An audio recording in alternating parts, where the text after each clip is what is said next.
తెలంగాణ ప్రజలకు ఏది ఫ్రీగా రాలేదు, ఇమీడియట్గా రాలేదు. వాళ్ళు పోరాడి సాధించుకున్నారు, అన్నీ ప్రతిదీ సాధించుకున్నారు.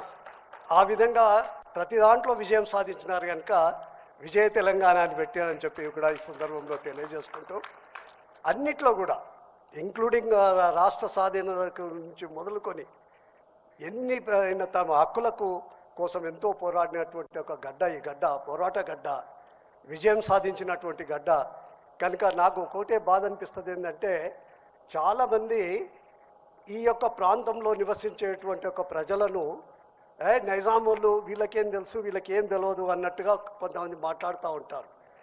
ఆజంజాయిలు పాలించింది ఓన్లీ 200 yearsే, కానీ చాలా పెద్ద చరిత్ర ఉంది ఈ యొక్క ప్రాంతానికి. క్రీస్తు పూర్వం 2002వ శతాబ్దం నుంచి శాతవాహనులు మనకు కరీంనగర్లో ఉన్నటువంటి ఒక కోటి లింగాలను హెడ్ క్వార్టర్ చేసుకొని సౌత్ ఇండియాను అంతా పాలించినారు. వాళ్ళంతా దక్షిణ భారతదేశాన్ని పాలించినారు.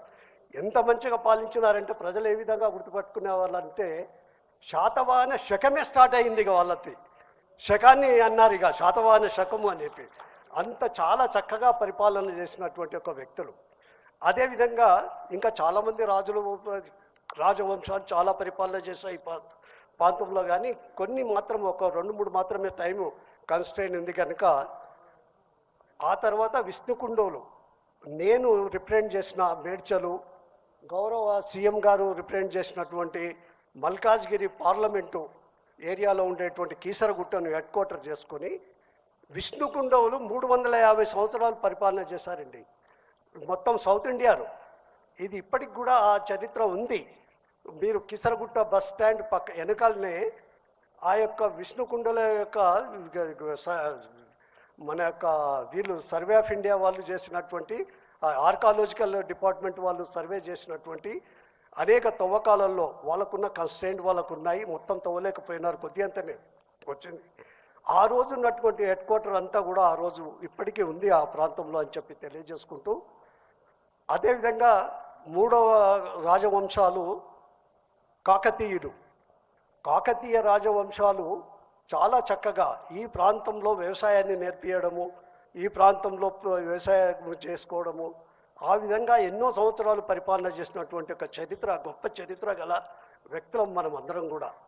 ఇక్కడ ఉన్నటువంటి యొక్క వ్యక్తులు ఉండి నైజాం సర్కార్ పరిపాలన ఏం కుతుబ్షాయిలు మళ్ళీ ఇంకా ఏమో వీళ్ళు ఈ నైజాంలు పాలించింది వాళ్ళు కొంతకాలమే, కానీ ఎప్పటి నుంచో 2000 సంవత్సరాల నుంచి కూడా అనేక రాజవంశాలు ఇక్కడ ఎంతో చక్కగా పాలన చేశాయి, చక్కని కల్చర్ నేసాయి.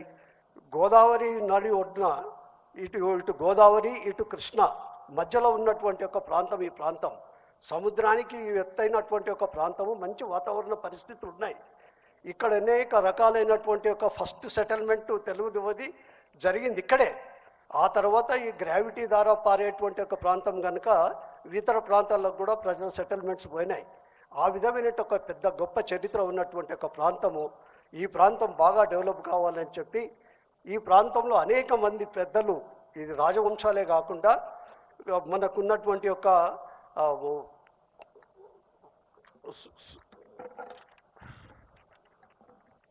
కవులు, కళాకారులు, చాలా పెద్ద గొప్ప సంస్కృతి గల ప్రాంతం ఈ ప్రాంతం. ఈ ప్రాంతంలో మనకున్నటువంటి ఒక కవులు, కళాకారులు కూడా ఎంతోమంది, పోతన లాంటి వారు మనకున్న పోతన, మరియు అదేవిధంగా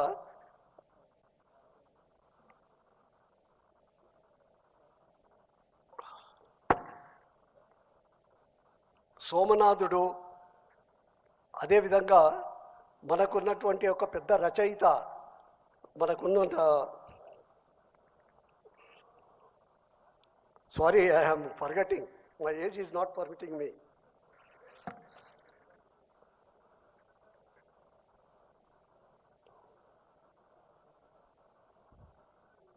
దాశరథి గారు, కాళోజీ గారు, అదేవిధంగా రీసెంట్లీ మనకు చూస్తుంటే మనకు ఉన్నటువంటి ఒక పెద్దలు సుద్దాల హనుమంతు ఆ రోజులలో తెలంగాణ సాయుధ పోరాటం నేను సాయుధ పోరాటం అంటే ఒకటి జ్ఞప్తికి వచ్చింది, నేను చెప్పాలి ఇక్కడ.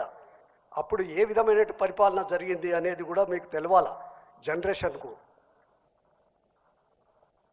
ఎంతో బాధపడ్డటువంటి ఈ ప్రాంతంలో తమ సంస్కృతిని, తమ భాషను దాడి జరిగిన కాపాడుకోవడానికి ఇక్కడ ప్రజలు తప్పించి ఎంతో ప్రాంతాన్ని కాపాడుకున్నారు.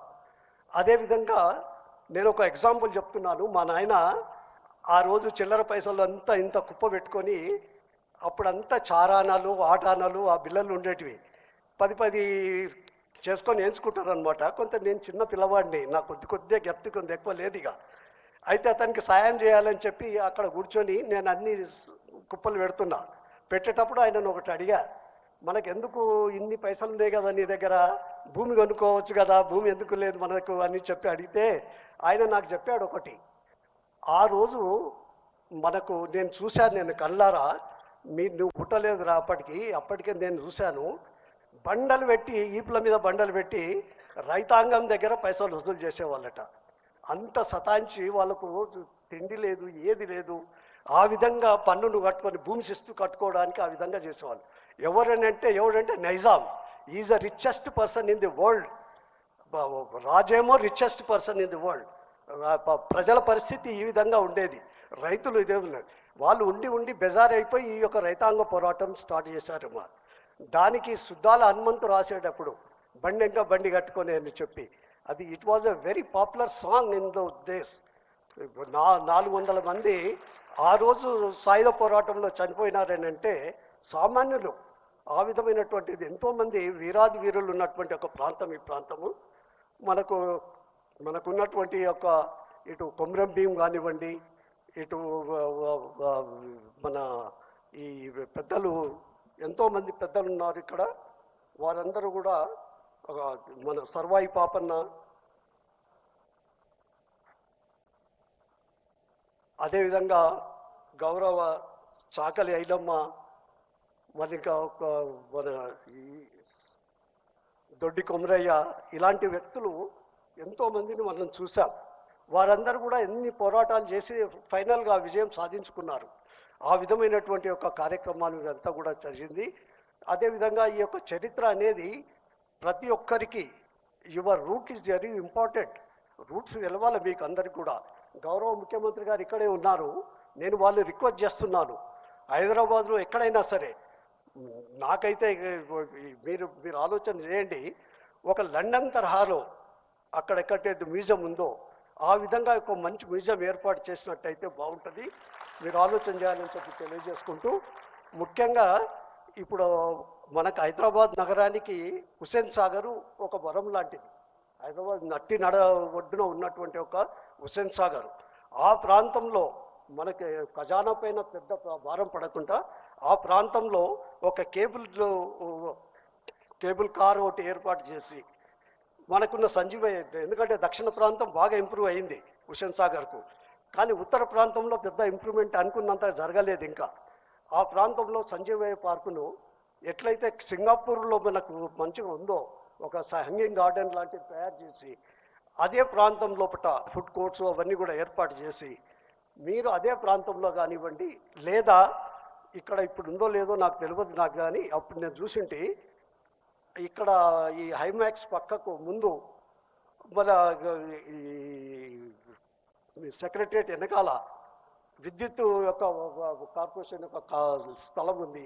అదే ప్రాంతంలో అయినా దీంతో 2 లాభాలు జరగబోతున్నాయి. భవిష్యత్ తరాలకు ఈ మనకు చరిత్ర అంతా కూడా తెలిసి వస్తుంది. అదేవిధంగా టూరిజం పాయింట్ ఆఫ్ వ్యూ, ఈ దేశ విదేశాల నుంచి కూడా చాలామంది టూరిస్టులు వస్తారు.